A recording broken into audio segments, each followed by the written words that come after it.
Ini sampai udah ada yang nyari pernah 6 juta per kilo. Bayangin ya. Ini kalau 5 kilo ini 30 juta ini. Dan yang punya santai aja gitu. Santai aja. Jauh saya yang berbeda. Zaman nenek ke yang uji pengkuat lingkungan dia tamu anggur nih. Iya, itu adalah potongan dari episode yang lalu teman-teman. Dan sekarang cerita kami lanjutkan. Kami masih ada di petani vanili yang sangat ramah menyambut kami. Dan ternyata nggak cuma vanili, mereka juga punya kopi.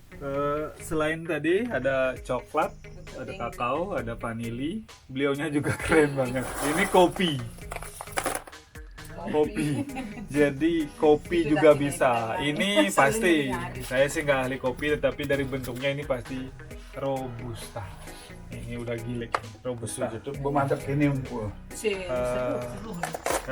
Nanti ini bakalan ditumbuk, dilepas, dilepas.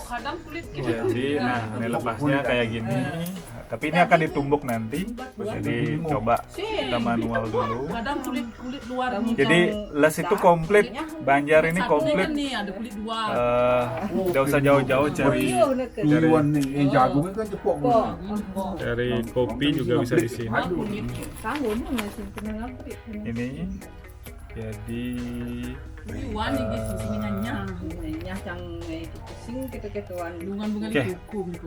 robusta. Jadi setelah kita lihat potensi pertaniannya, jadi ada tambahan-tambahan dari alam, yaitu salah satunya adalah beliau juga menaruh beberapa bambu-bambu seperti ini. Ini lebah trigona. Lebah trigona itu kita sebut kleu-kleu di sini.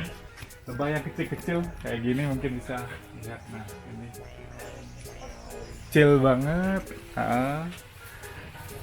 Jadi ini biasanya ada beberapa warga yang mau beli. Ini khasiatnya sangat bagus untuk sariawan.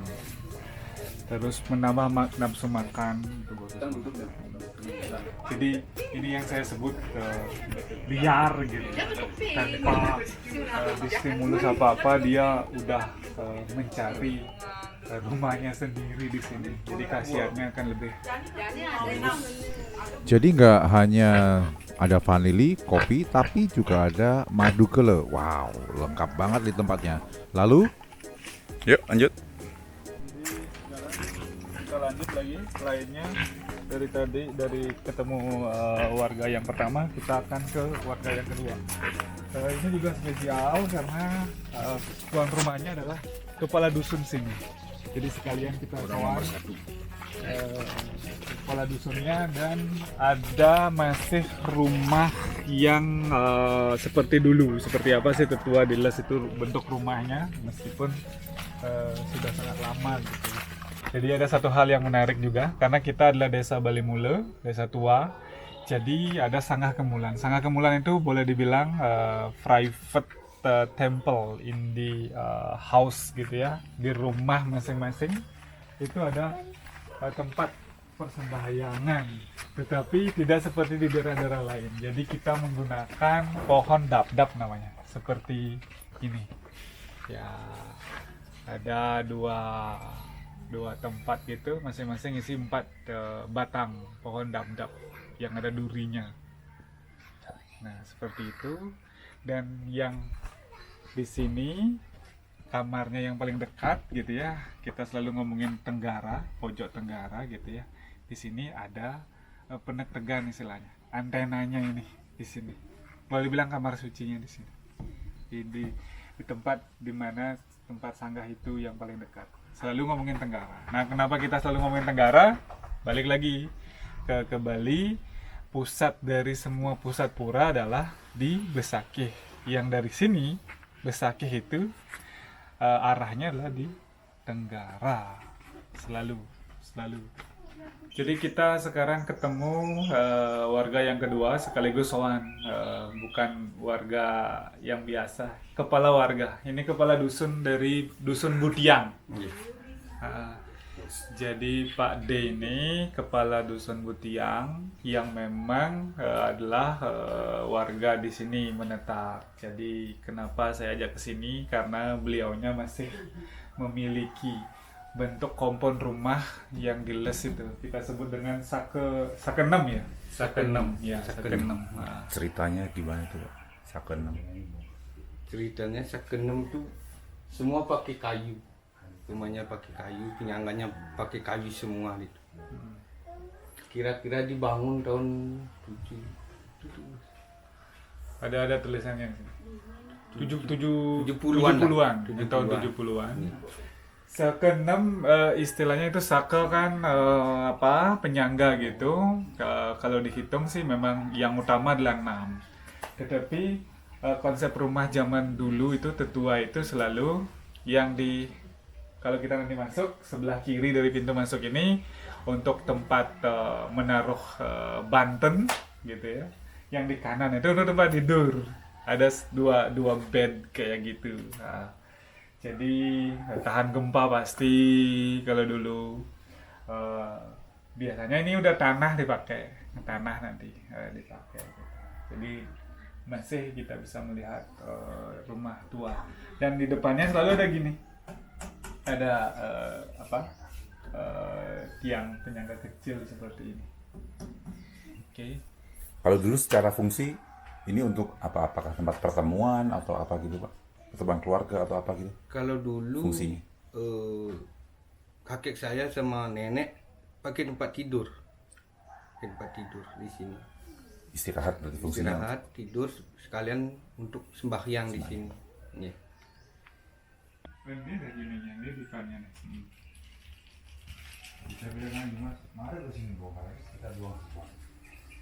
Nah ini kalau yang dulu saya juga ingat ini memori kayak gini. Ini sakenya, ini namanya sake.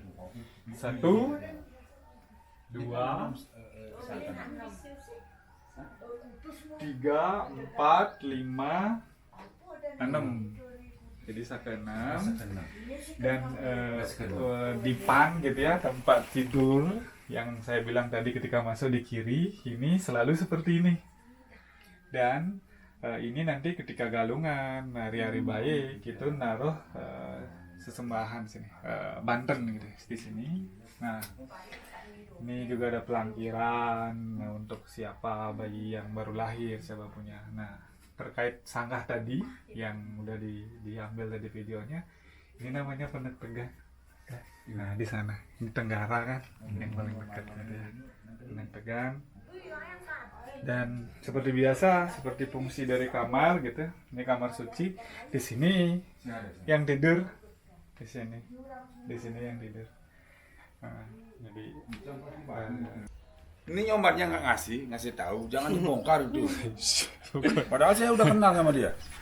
Nah, setelah mendengar cerita dan melihat langsung rumah tua yang ada di daerah situ, kemudian kami melanjutkan perjalanan ke penduduk yang ketiga, yang kalau nggak salah kita nih ke destinasi gitu ya, ketemu lagi warga yang ketiga, sekaligus kita akan kopi break, dapat kudapan lokal. Jadi kita sekarang lihat lagi, itu persis sudah desa Siakin. Mungkin nanti udah bisa dilihat itu ada rumah pohon di sana, itu desa Siakin, Kintamani.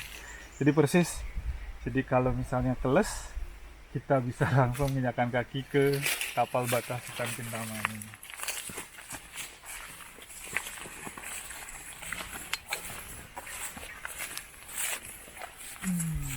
Nah, sekarang kita turun.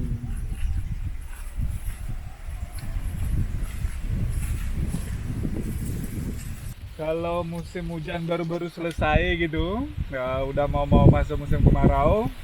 Di sini aliran air. Jadi kita lihat waktu kita turun itu dari Cherry Pickup. Jadi ada sumber air. Nah, ini sungai.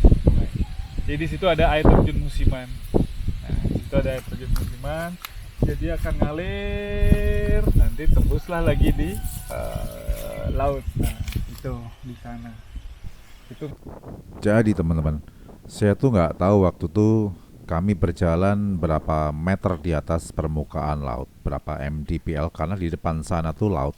Tapi yang jelas dari Tour de l'Est itu banyak sekali memberikan insight atau cerita-cerita yang ternyata ada air terjun musiman di sebelah kanan kami, dan sebaiknya memang kita pakai sepatu yang proper ya, karena treknya kayak gini.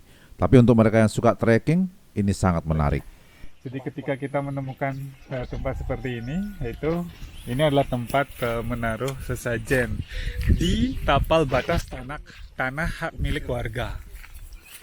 Pasti di ujung Tenggara lagi-lagi. Sekali lagi semua tentang Tenggara, tentang bagaimana Gunung Agung itu sebagai pusat, Pura Besaki itu sebagai pusat.